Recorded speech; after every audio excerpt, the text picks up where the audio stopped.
I still see it the way it first caught the light, a long, corroded line pressed into black mud reeds, parting as the wind leaned them aside. We stood knee-deep in the drawdown of late summer 25 years gone, while a length of steel slowly gave up the ghost of a rifle stock swollen to twice its size.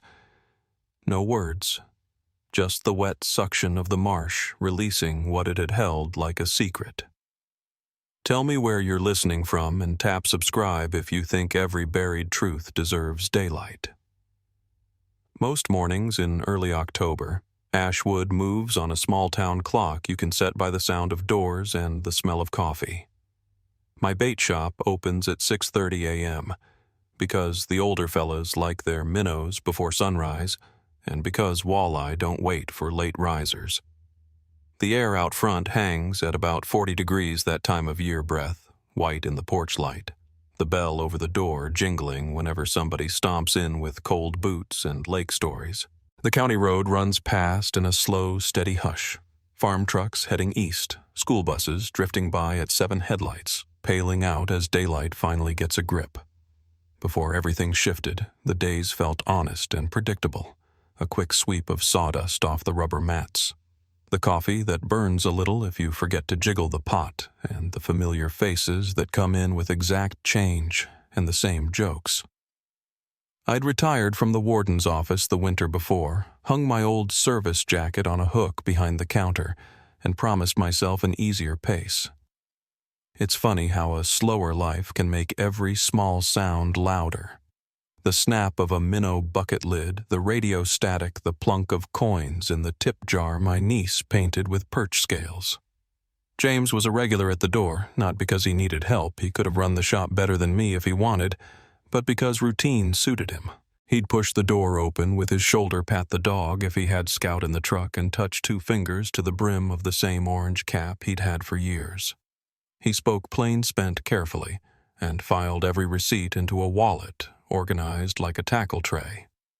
When you spend 30 years in the same county, you come to trust the people who do simple things the same way every time. I learned the way he moved through our landscape long before we were friends. Back when I wore the badge, I'd catch sight of him out in Black Crow Marsh. Not close hunters and wardens prefer a little space, but near enough to trade a nod. He favored the feeder channels west of the old logging berm, where the water looks solid until you touch it. He'd work north in slow figure eights, careful as a man reading Braille with his feet. The marsh is a living thing up there, water black as brewed coffee mats of grass that float just enough to convince you, then drop you a foot when they want to. You don't go blundering into it. You measure it inch by inch. Folks in town liked that he didn't put on airs. He did odd jobs for the Lutheran church when they needed a new railing. He shuffled snow off the Widow Larson's steps without being asked and put the shovel back where he found it. If my nephew needed a reminder about trigger discipline, James would show up before sunrise and teach by habit, not lecture. He didn't make a big deal about his life. That's the thing I miss in people quiet competence. It's hard to pin that down on paper, but you know it when you see it. Carol kept the books for the church and ran the kind of kitchen that always had a lemon bar left no matter how many you thought you'd already eaten. She'd wave from their mailbox when I drove by to check the ditch line, and I'd see the living room lamp framed in the picture window, as steady as a lighthouse gold, warm, never bright. When you live out here, light matters. Porch lights tell you who's home. Window lamps tell you who's keeping watch. The glow of a garage bulb tells you someone's still tinkering, probably losing track of time in the comforting way of it. Luke worked down at Erickson's Auto Hands, always a shade darker with grease shoulders like an anvil. When he came in for sinkers or a spool of line, he'd give me that look all grown kids have when they love their parents enough to keep an eye on them without letting it show. "Dad's taking the long route this weekend," he'd say. "Says the birds have gotten clever." I'd nod like I didn't already know James would favor the wind from the west and use the cattail fringe to mask his approach. October in Ashwood carries its own sound. On cold mornings, the reeds rattle dry like bones. By afternoon, the sun warms to 55, maybe 60 if the wind quits and the smell of peat lifts up out of the channels. Wood smoke from the first stoves of the season threads through town and hangs low over Main Street. You hear tires crunch over the gravel shoulder, the post office door hinge that needs oil, and the low comings and goings of a place that believes in the dignity of chores. I kept hours. James kept habits. Carol kept faith. Luke kept a calendar in his head of how far the season had crept. All of that, the pace, the sound, the way the morning light lays itself across the marsh like a coat, made up what I thought of as the safe part of living here.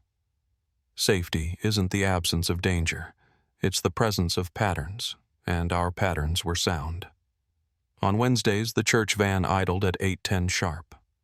Friday nights, Erickson's closed early for high school football, and the gas station ran out of hot dogs by 6.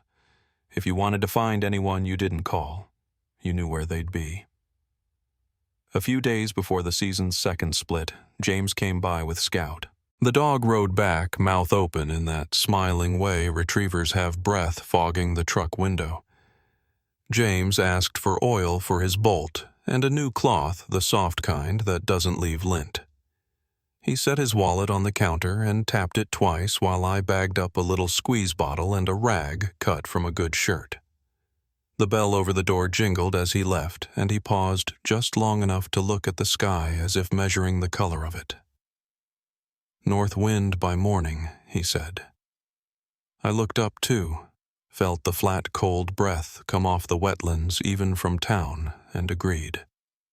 It was the kind of wind that keeps birds low and sets a hunter's feet in motion. Back then, my days folded neatly. I'd close up at 4 when the bite was slow, head home on County 8 and stop by the Whitakers if I saw the mailbox flag up. Carol would pass a foil-wrapped plate at the door. I'd leave a bag of minnows or a short stack of church flyers she needed to tack. Even the road out to Black Crow Marsh felt domesticated by familiarity. Telephone poles the color of old pennies. The shoulder sloped clean a bend where cottontails liked to break 3 feet ahead of you at dusk. I knew how long it took for the sky to go from nickel to slate, and how the first stars weren't stars at all but jet tails from the northbound flights out of Minneapolis. People leaned on each other in small ways. Edna Pike called me if the Marsh Road washboarded too hard and rattled the mailboxes. Hank would swing by when the deer stand banter got spicy on the scanner.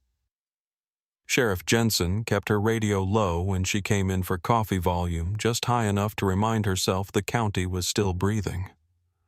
After years in uniform, I'd learned the difference between peaceful and quiet. Peaceful has work in it. Quiet has a pause. We had peace. It's important to remember that. I can still draw you the map of that week. Monday's sky was clear and hard temperature starting at 39 degrees and climbing to 62 degrees by lunch. Tuesday brought the west wind, dusting the shoulders of the road and bending the milkweed. Wednesday afternoon, I filled the porch wood rack and watched leaves spin in place in the backyard. On Thursday, just before closing, James drifted in about the time the high school band tuned up 2 blocks over. He stood at the counter, rolled the cloth I'd sold him, and told me he'd be on his feet early Saturday if the forecast held. He said it the way a farmer says he'll cut hay before the rain, matter of fact, no spectacle. I nodded, locked the till, and flipped the sign to closed. That Friday evening, I carried a box of slip bobbers to the back and cleaned the coffee urn. The shop smelled like rubber boots and earthworms and the faint sweetness of night crawlers in damp paper. I thought about the way the marsh breathes after dark, how it exhales fog across the county road and pushes it like a slow tide through the ditches. The radio murmured a polka, and the bell over the door rattled once from a gust that couldn't find a way in. I turned off the open sign and stepped outside. The sky was an iron pan cooling down with a rind of orange still holding on along the trees. Across town, porch lights bloomed one by one. I drove the long way home, the way that skirts the west boundary of Black Crow, so I can see the cattails stand like ranks of soldiers against the last light. My truck's headlights cut a soft tunnel through a float of fog that had already settled low, maybe 2 feet off the ground. In the half-mile stretch where the road rises, you can look back and see the marsh spread out behind you flat as a table if the wind is down, rippled like corduroy if it isn't.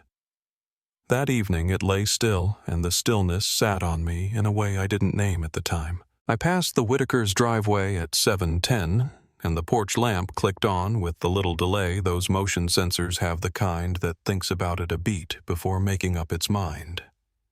Carol waved through the screen door phone pinned between shoulder and ear. I lifted a hand and kept rolling the way neighbors do when everything is ordinary and there's nothing to add. A quarter-mile later, a white-tailed doe jumped the ditch and picked the gravel with the neat, mincing care all deer have when they trust the world and still don't. I put the truck in the garage and let the door ride down slow, the opener whining like an old dog. Home is quiet in October in the best way. The furnace works just enough to make you notice it. The house smells like pine cleaner and cedar, and the floorboards answer back when you cross them. I set the alarm for a fishing guide who needed leeches at dawn, then stood on the back steps to feel the temperature drop. The air had that thin bite that promises frost by daybreak, and somewhere out in the dark a mallard drummed its wings low over water.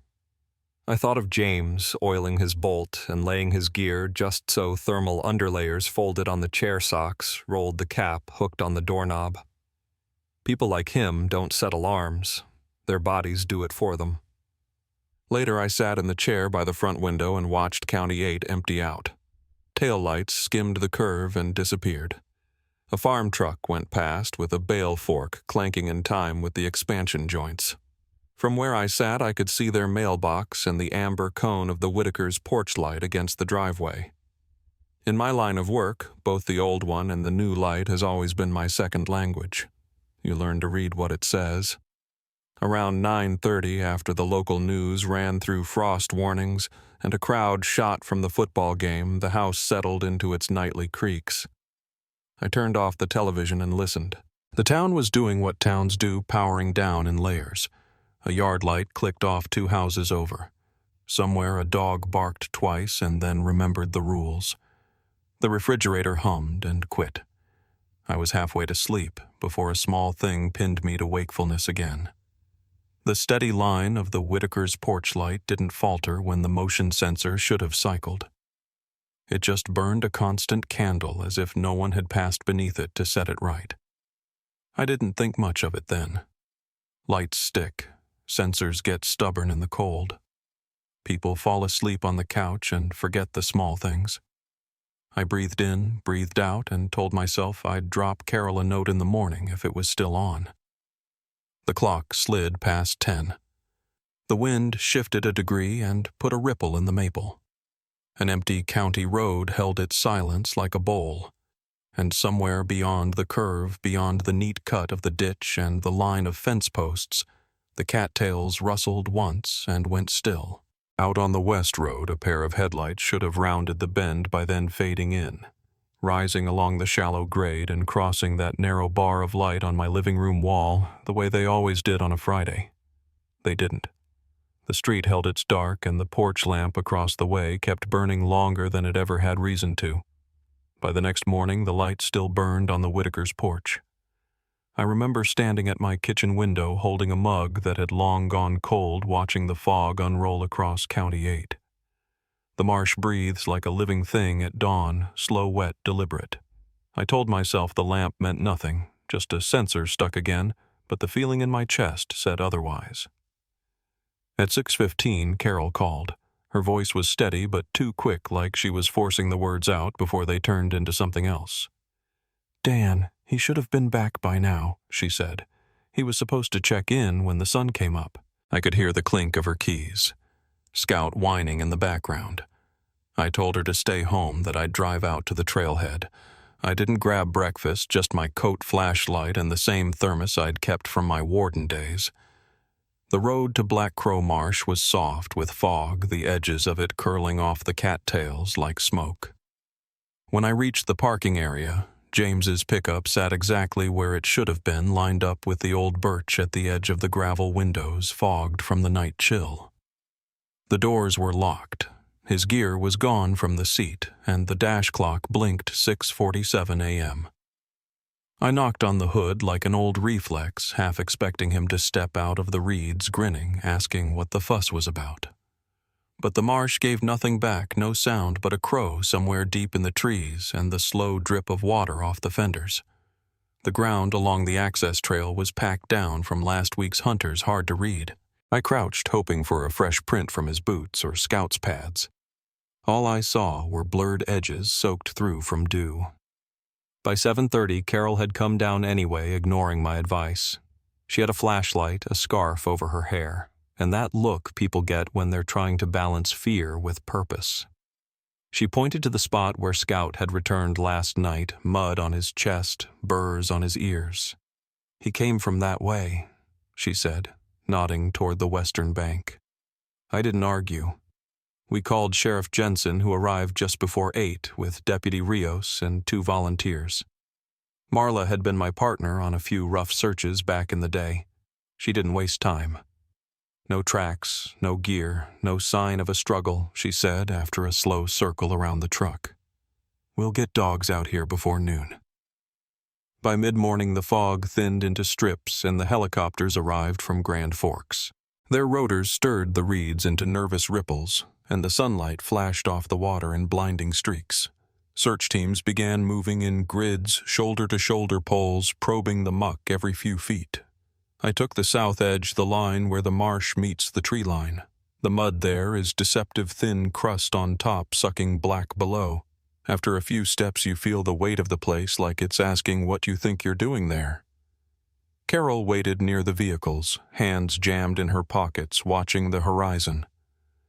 I saw her flinch every time a radio cracked. The first hour passed without a word. Dogs barked once or twice, but lost the scent within yards. The marsh eats everything. Tracks, sound, even time. By noon, sweat had mixed with the chill, and everyone's boots carried 10 pounds of sludge. We paused near a patch of shallow water, the kind that glimmers as if something's moving underneath. Hank lifted a broken branch, half expecting a jacket or a glove tangled below, but it was just more reeds and silt. "It's like the place doesn't want us here," he said quietly. I didn't disagree. In the early afternoon, the air warmed just enough to bring the smell of decay out of the mud, sweet, sour, thick. The dogs whined, restless. Marla called for a break, and we gathered by the trucks to eat sandwiches none of us wanted. Carol sat on the tailgate holding Scout's collar in one hand. The dog kept facing the water, nose lifting as if he was waiting for a voice to call him back. I remember her saying, "He wouldn't just walk off. Not him." She was right. James wasn't careless. He measured his steps, checked his bearings twice, kept extra rounds in a separate pocket so they wouldn't rattle. I'd hunted with him enough to know he treated the land like something alive, respected it, but never underestimated it. That evening, the county brought in portable lights and another team of volunteers. They fanned out under lanterns that bobbed through the mist like fireflies. From a distance, it looked almost peaceful, those pinpricks of yellow moving through the dark. But up close, you could hear the slog of boots, the snap of reeds breaking the low voices, trying not to hope too loudly. We covered 5 square miles before the light failed completely. At 10, the search captain called it for the night. Marla stayed behind to coordinate a morning sweep. I drove Carol home in silence. Scout pressed against her knee the entire way. The next day came clear and cold. The dew froze at dawn, turning every blade of grass into glass. More volunteers arrived. Farmers, church folks, kids from the high school with borrowed waders. The air buzzed with quiet determination. We set up a command post at the edge of the access road. Maps were taped to the side of a horse trailer. Colored tape marked sections already cleared. I watched people I'd known all my life move into that marsh like they were walking into someone else's dream, every head bent, every boot sinking a little deeper. By noon, a helicopter pilot radioed down. They'd spotted what looked like disturbed reeds near the southern basin. We followed, hearts climbing into our throats. The spot turned out to be a muskrat nest split open by the rotor wash. Nothing more. The pattern kept repeating, hope flaring, then flattening under the weight of mud and silence. Someone found a torn strap that looked like a rifle sling, but when I cleaned it off, it turned out to be a piece of discarded canvas. Every false lead carved another small hollow in Carol's face. The third day, the news vans came. Out here, that's how you know a story's about to turn into something you'll never outrun. Reporters stood on the roadside talking about a veteran hunter missing in familiar terrain. I stayed out of their frame, but I could feel their eyes on my back. The marsh doesn't show well on camera. It's all colorless and shifting nothing to hold your gaze. That's part of its trick. It looks like it's standing still, but it's always moving water rising ground, sinking channels forming and closing like breath. That night after the searchers left, I stayed behind with Hank to lock up the perimeter. The last light flickered on the horizon and the air turned thick again. We stood by the truck for a long while just listening. "You think he fell in one of those pockets?" Hank asked. I shook my head. "If he did, we'd have found something gun oil, a shell, something that floats." He sighed. "Maybe he just kept walking. The idea hung there like a loose wire. I didn't want to touch it." Over the next week, the search expanded beyond the marsh. They brought in boats for the deeper channels, sonar equipment from Duluth, and cadaver dogs from Fargo. Every tool, every angle came up clean. No rifle, no pack, no clothing snagged on branches. The only clue we had was the dog's return, and even that spoke in riddles. Scout had mud on his chest, but not on his flanks, meaning he'd been in shallow water but hadn't swum. His paws were cut from reeds, not rocks. It placed them somewhere inside the marsh, not along the outer banks. That narrowed it to about 300 acres of land that could swallow you whole and never burp. By the end of the first week, the official crews scaled back. Paperwork replaced search lines. Maps came down. The marsh went quiet again, as if grateful to be left alone. But for some of us, quitting wasn't an option. A handful of locals kept going me Hank, and a few of the churchmen who'd hunted with James over the years. We'd head out after work walk until the fog thickened, then mark our routes with strips of fluorescent tape.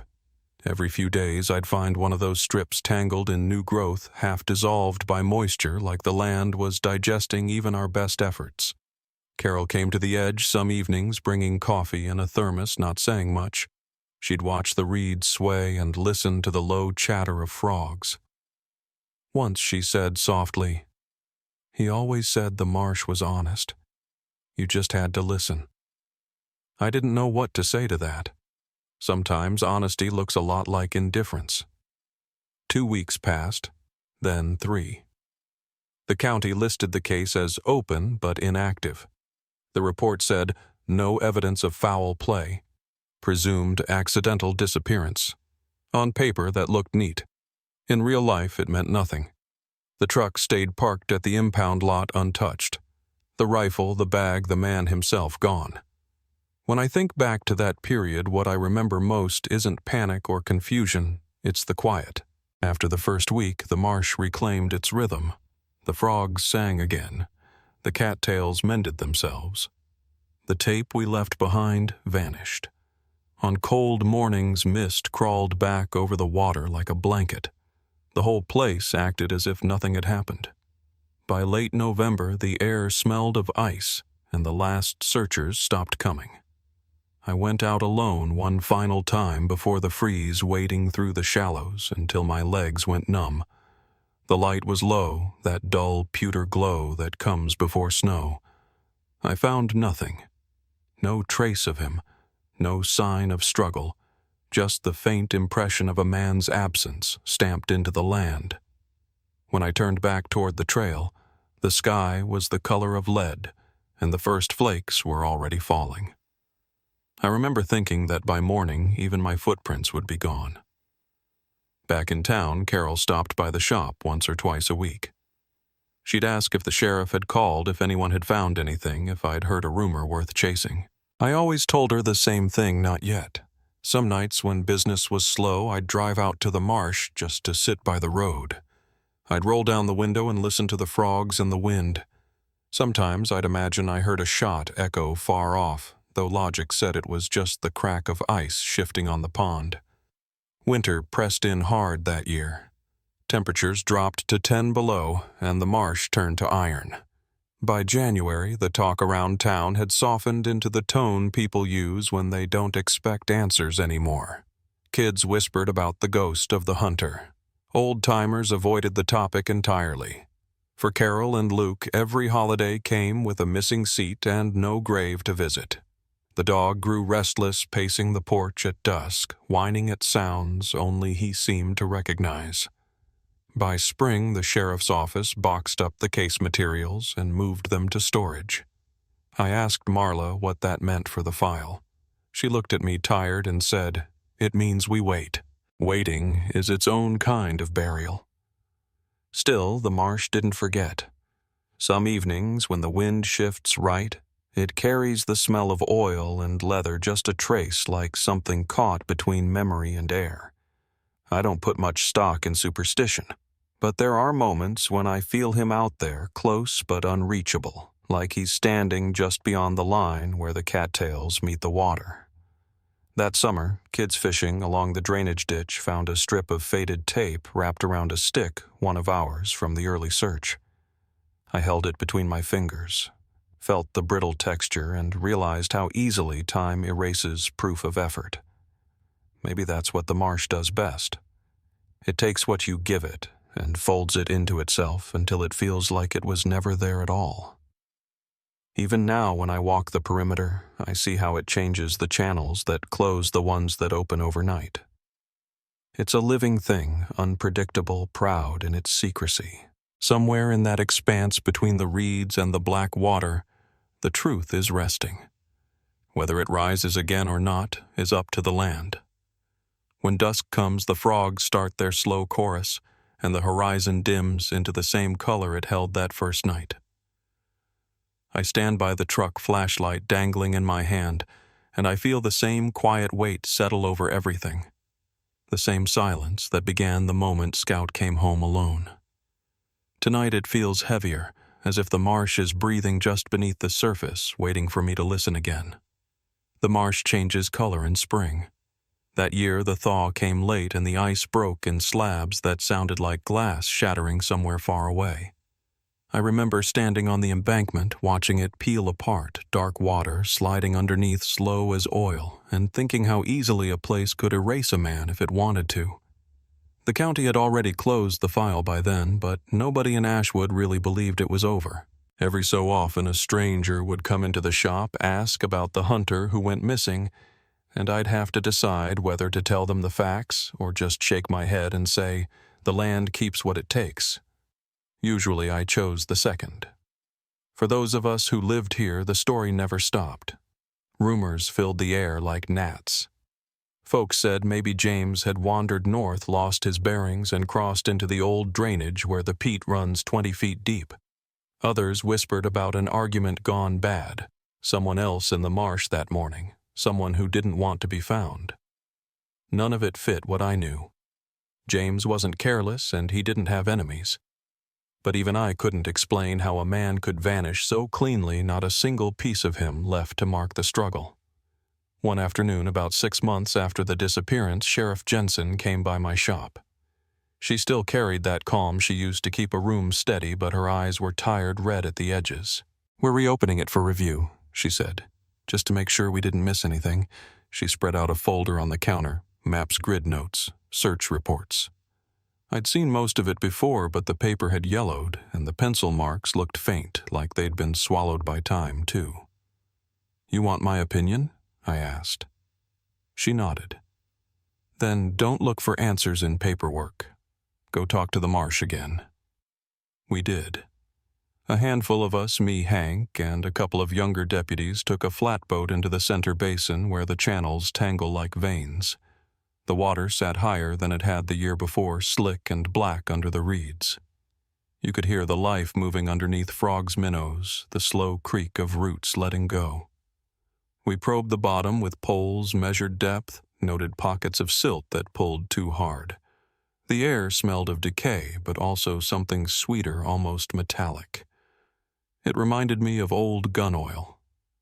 I didn't mention that. Some thoughts don't need to leave your head. Halfway across the basin, we found a dry hump just a few square yards of firm ground ringed by cattails. A hunter might have stopped there to rest or check his bearings. I stepped off the boat and sank up to my ankles. The mud made a hollow sound when I pulled my boot free. No sign of bones, no gear, nothing but the faint shape of a fox print already filling with water. It struck me how silent everything was. Even the birds had stopped calling, as if the marsh itself was holding its breath. Back in town, the search talk faded again. People need routine more than they need resolution. By summer, the local fair rolled in and the air smelled like diesel and cotton candy. The story of the missing hunter became something you told newcomers over coffee at the diner, the one who went in and never came out. For a while, I convinced myself that silence was mercy. But late at night, when the wind shifted and the frogs quieted, I could still see the porch light from that last evening burning steady across the field, like it was waiting for him to walk up the drive. Over the years, I saw how time reshaped the edges of grief. Carol stopped asking for updates, but still kept a pair of his boots by the door. Luke, married, had a boy moved 2 towns over. He told me once that he couldn't bring himself to hunt anymore. "Feels like I'd be chasing him," he said. I understood. I'd hung up my rifle the same year. The marsh had cured me of any taste for killing. Every autumn after that, when the season opened, you could feel the absence of his truck at the trailhead. The regulars would line up early engines idling in the cold, but that spot by the birch stayed empty. Sometimes newcomers parked there not knowing. The rest of us looked away. Tradition has its own kind of silence. A few years in, I started keeping a journal, weather notes mostly, but always a line or two about the marsh. I wanted to track the seasons to see if nature ever gave something back. Once in a while, I'd find bits of old gear washed up near the drainage, a cracked thermos, a rusted lure box, a boot sole too small to be his. Nothing connected, nothing that carried weight. Still, I'd bag them and take them to the sheriff's office just in case. The receptionist would file them under unidentified objects, and we'd both pretend that meant something. Theories kept circling like vultures. Some said he'd slipped into a sinkhole and never surfaced body preserved by the cold water and silt. Others thought he might have walked out and started over somewhere else, though that idea didn't sit right with anyone who knew him. He loved that land too much to leave it behind. There was even a whisper about foul play. A poacher may be startled by another man's presence, but not a shred of evidence ever backed it up. In the absence of proof, the stories took on lives of their own. What struck me most, though, was how the marsh seemed to move with purpose. Channels opened where none had been before. Trees fell and vanished under new growth.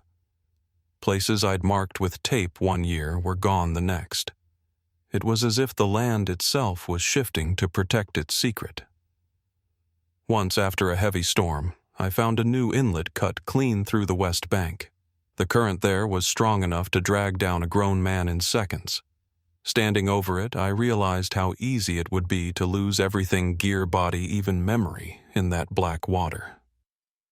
The last official review came in 2010, over a decade after he vanished. By then, Carol's hair had gone white, and my knees ached when the cold set in. The investigators who reopened the file were younger, polite, but detached. They treated it like a puzzle rather than a person. I showed them my notes, the maps, even a handful of photos I'd taken of the marsh over the years. One of them asked, "Do you think we'll ever find him?" I said. "The marsh decides that? Not us." He smiled like it was a joke. It wasn't. As time moved on, the story turned into something else. Half memory, half lesson. Parents warned their kids not to wander too far from the trails. Hunters crossed themselves before stepping into the reeds. The older folks said his spirit watched over the place.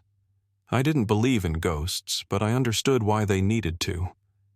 It's easier to think of someone as present in another form than to admit the earth might have swallowed them whole.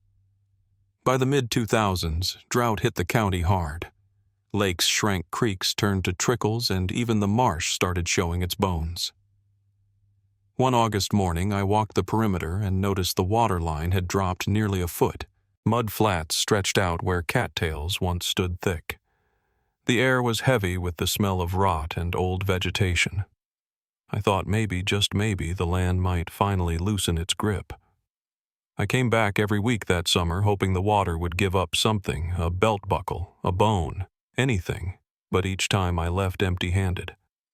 That same year, the local paper ran an anniversary piece.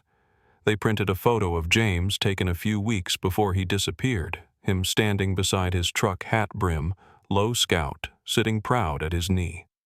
Beneath it, they printed my quote, "Somewhere out there, he's part of the land now." I didn't mean it as poetry. I meant it as fact. Things in the marsh don't vanish. They change form. By the 20th year, the case was mostly a ghost in the records. New deputies came and went, and the old ones retired. Carol sold the house and moved closer to her son. The church replaced its worn hymnals with newer additions, and James's name disappeared from the volunteer list. Only the marsh kept him.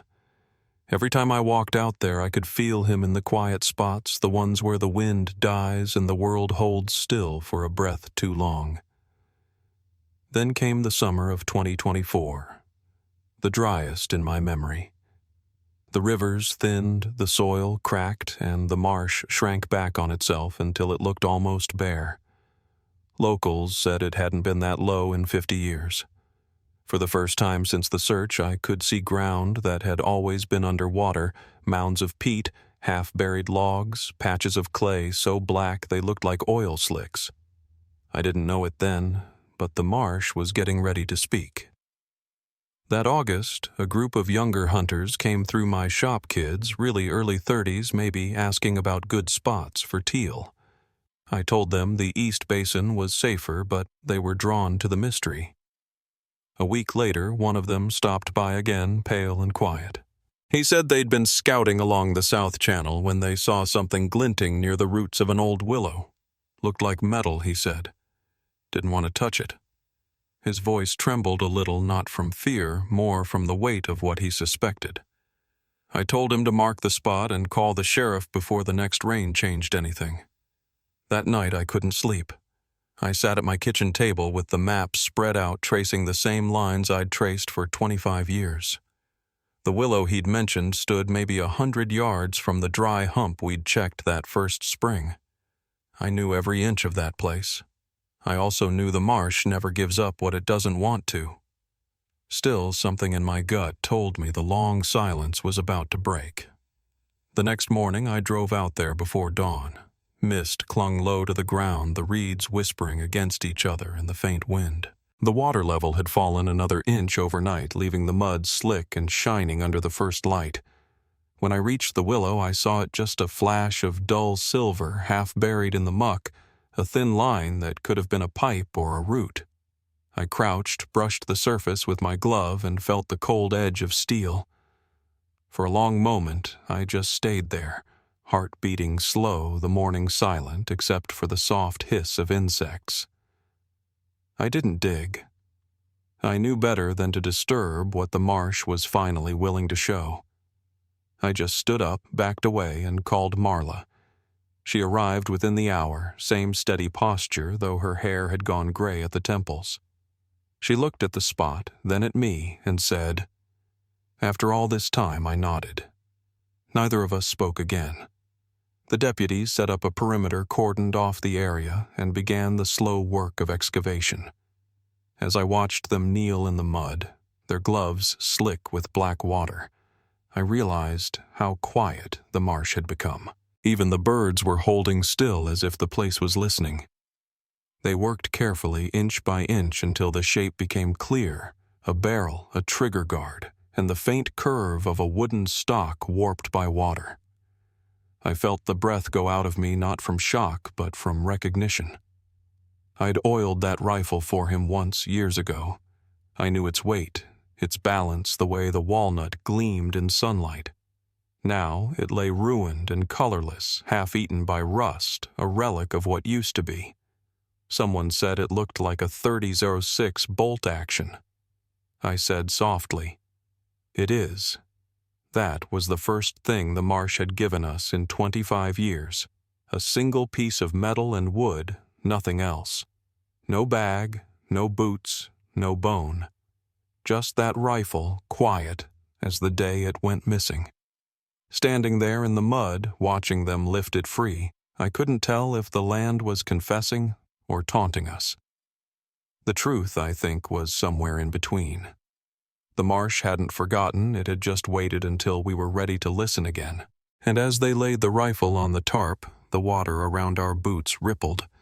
Once, then went still, like a breath being let out after holding for far too long. When they lifted that rifle from the mud, the air itself seemed to pause. You could hear the water dripping from its barrel, thick and slow, like the sound of time letting go. I stood a few yards back, boots sinking, watching the deputies cradle what was left of it in gloved hands. The metal was eaten through with rust, the wood swollen to twice its size, yet I knew it instantly the curve of the stock, the faint line where he'd once scratched his initials. That rifle had been part of James, a tool shaped by decades of patience and care. Now it looked like something dredged from another century, a ghost pulled halfway into daylight. The sheriff didn't say much. Neither did I. We'd both been waiting too long for that moment to fill it with words. She motioned for the evidence techs to bag it, then asked one of the deputies to mark the spot with GPS. They were careful, no digging, no commotion, just quiet, methodical work. You could tell none of them wanted to disturb whatever story the Marsh had finally chosen to share. When they slid the rifle into a clear plastic sheath, I caught a glimpse of the sling leather cracked, but still clinging a remnant of human touch that hadn't completely surrendered. It was strange how something so small could bring back the weight of everything that was lost. Later at the sheriff's office, they laid the rifle out under fluorescent light. The contrast between the clean room and that ruined object felt wrong. The techs spoke in low voices, taking photographs, jotting down notes. The air smelled faintly of oil and wet earth. When they peeled back the plastic, a darker smell came with it, metal decay, the kind of damp that never fully dries. They worked in silence until someone pointed out the faint remains of a serial number barely visible beneath the corrosion. "It's his," I said, before anyone could ask. "He bought it from my cousin's shop in '82. Nobody questioned me. They all knew. Forensics took over from there, studying the barrel, the chamber, every inch of the stock. It told them what I already suspected: it had been underwater for decades, untouched by anything but silt and time. No trace of fingerprints, no blood, no signs of violence, just age. They said the decay was consistent with long-term submersion, which meant it had likely stayed in one place since the day he disappeared. That should have narrowed things down, but somehow it only made the mystery heavier. If the rifle had been lying there all along, then where was the rest of him? That night, I couldn't sleep. I drove back out to the marsh, parked by the same birch where his truck had once been, and sat with the engine off. The air was still warm, but the fog had returned low and thick enough to turn the headlights into halos. Somewhere out there, the hole they'd dug was already filling with water again, swallowing the impression of our footprints. I imagined the marsh sealing itself the way a wound does when it's tired of bleeding.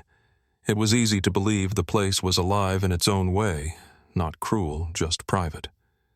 The next morning, Carol came to see the rifle.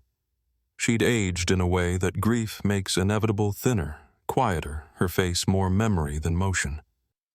She asked me to come with her, said she couldn't stand to look at it alone. When we walked into the evidence room, the deputy stepped back without a word. She leaned over the table, fingertips hovering just above the plastic. For a long while, she didn't say anything. Then she whispered, "He used to polish that stock after every season." Her voice trembled, but her eyes stayed clear. It was the only thing he ever treated better than himself. I didn't know what to tell her. Sometimes the truth isn't enough to comfort anyone. She turned to me after a while and said, This proves he didn't leave, doesn't it? I nodded. It proves he went into the marsh, I said, and the marsh didn't let him go. She took a step back, folded her arms, and breathed out slow. Then that's where he is, she said. That's where he'll stay. After that day, word spread fast. Around here, news travels like wind through corn, quiet at first, then everywhere. The local paper ran a piece titled "Rifle Found in Marsh May Belong to Missing Hunter." They used an old photo of James smiling faintly at the camera scout beside him. People started showing up again, curious, drawn by the idea that the land had finally given up a clue. I watched them from the bait shop window cars lined along the shoulder strangers walking the trail with cameras and bottled water. They didn't see what I saw. To them, it was a mystery revived. To me, it was an old wound reopened. Sheriff Jensen kept the area closed for a week just in case something else turned up. Her team went over the site with metal detectors, drones, and sonar. They found nothing. No remains, no pack, not even a boot buckle.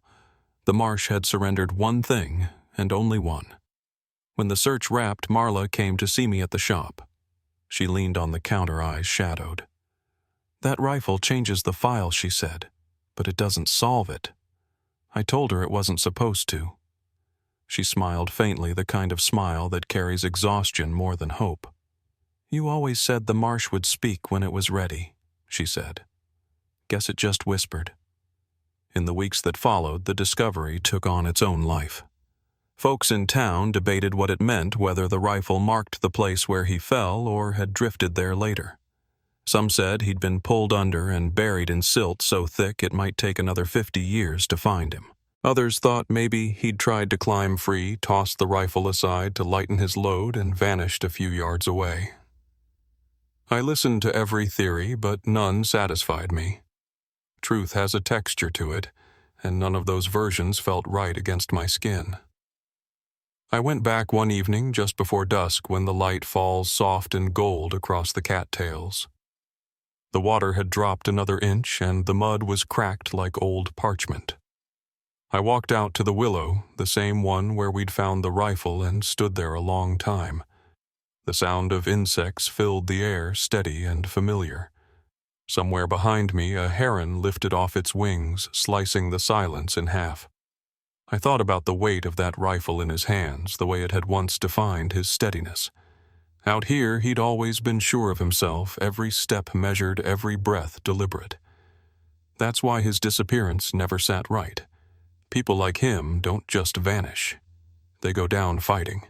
I knelt by the waterline, scooped a handful of mud, and let it slip through my fingers.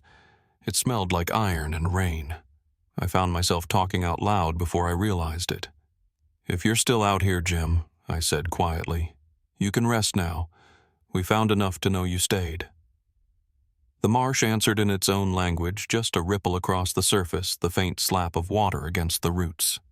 It was probably the wind, but it felt like acknowledgement.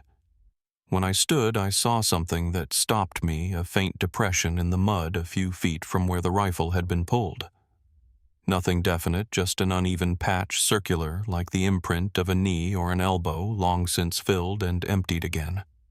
It could have been from the search team, or maybe just an animal. But for a moment I wondered if it was his. I marked it with a twig and called Marla that night. She came out the next morning with a couple of deputies, and they dug carefully, but the spot yielded nothing, just more mud roots and the same silence we'd come to expect. After that, the search truly ended. The file stayed open, but there was nothing more to chase. For the family, the rifle became a kind of stand-in for a grave. Carol kept a photo of it cleaned and sealed in evidence plastic on her mantel beside a small urn. She told me it helped that it finally felt like he'd come home in some way. I didn't argue. Grief doesn't need logic. It needs something to hold. The county stored the rifle in the evidence vault, tagged and cataloged. Once in a while I'd stop by and ask to see it. I never touched it.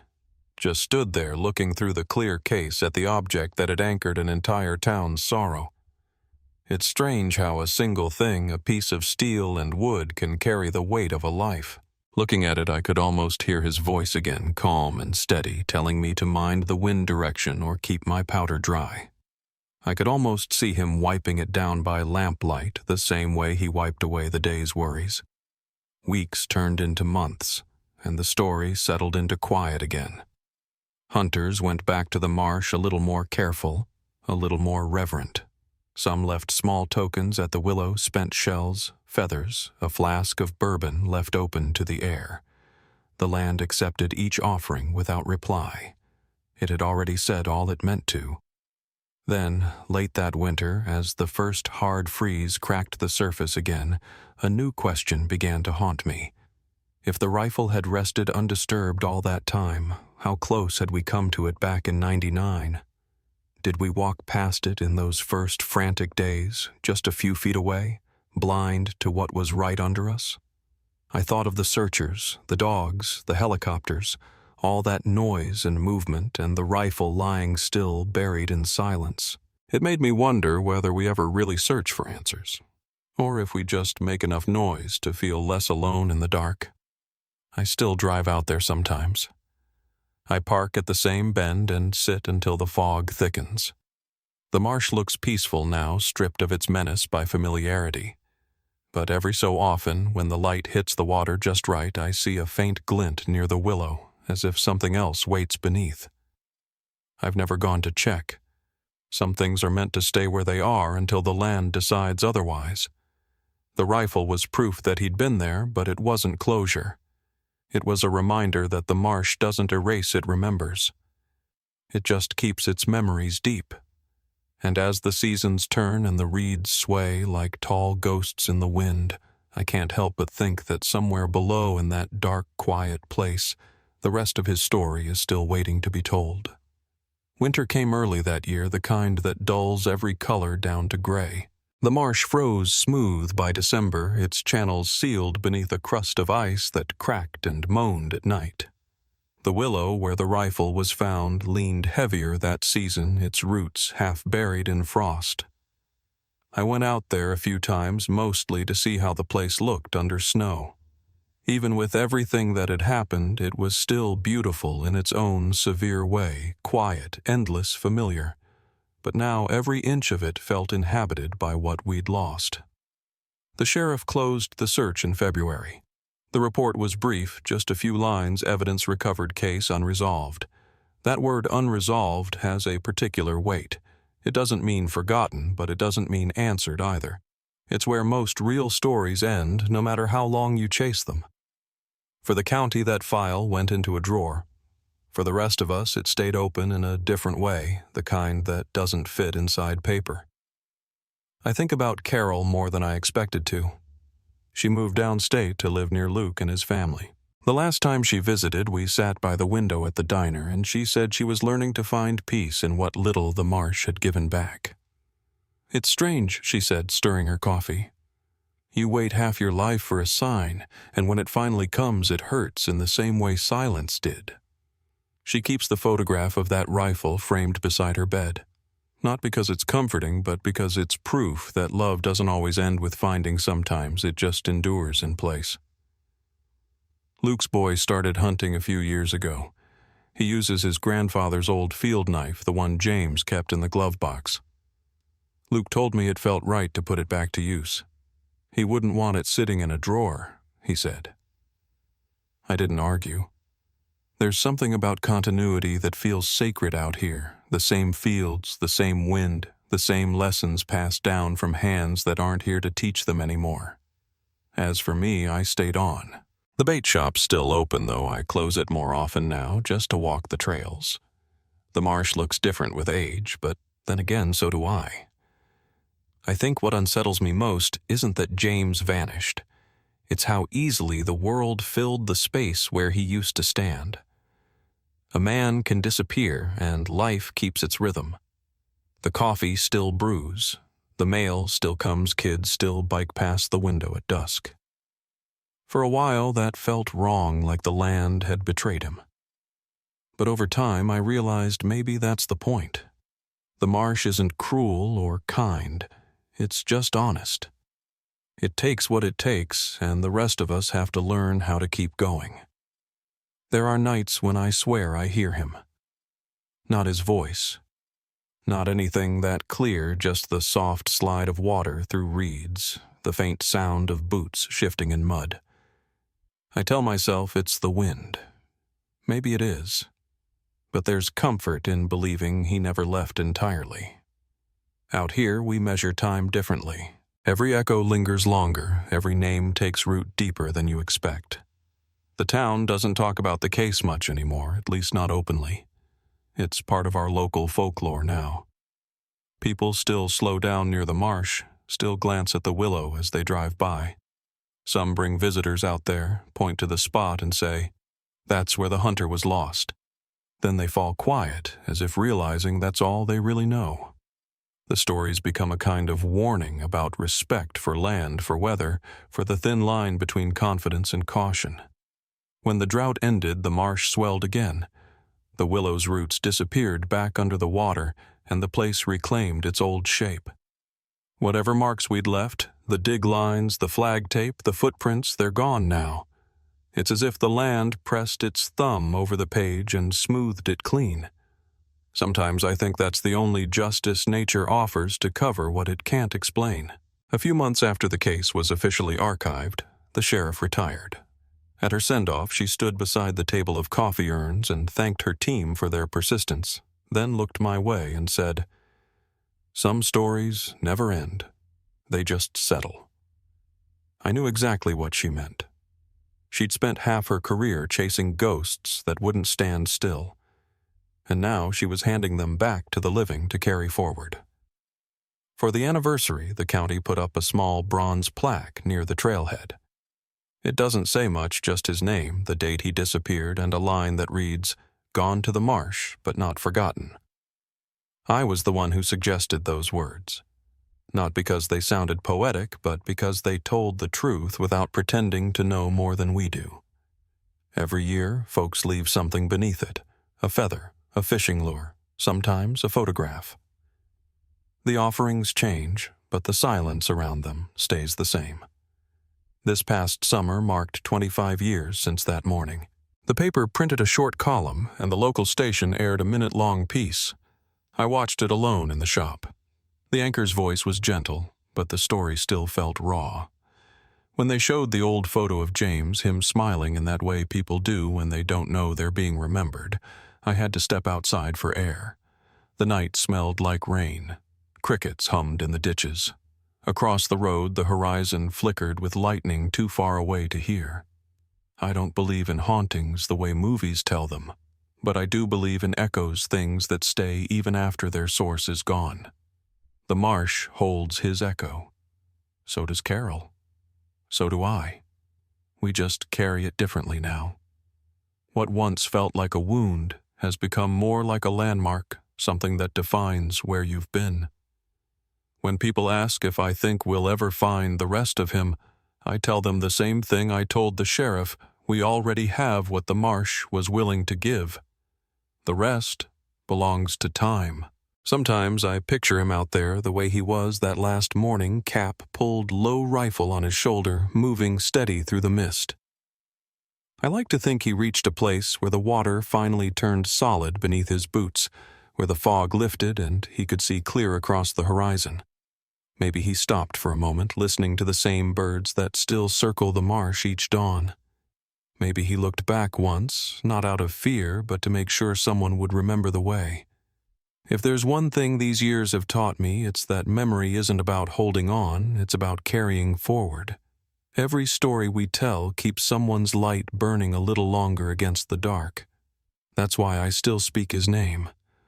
Not to reopen the wound, but to make sure it never fully closes. Because if the land can keep its silence, the least we can do is keep its memory. On clear mornings, when the sun cuts through the mist just right, the marsh almost looks like it's breathing, each reed swaying in its own rhythm, each ripple stretching outward until it disappears. That's where I find him now, not as a question to solve, but as part of the place itself. The water, the wind, the sound of wings overhead, They all carry a piece of him. And in that there's a kind of peace I didn't expect to find. I don't visit the plaque as often anymore, but every time I drive past that bend in the road, I slow down. Out of habit, out of respect. Sometimes I roll down the window and let the air in cool and damp with the smell of cattails. And every time I whisper the same thing. We didn't forget you, Jim. We never will. If this story stayed with you, share it not for views, not for numbers, but so no one's name ever gets lost to the dark.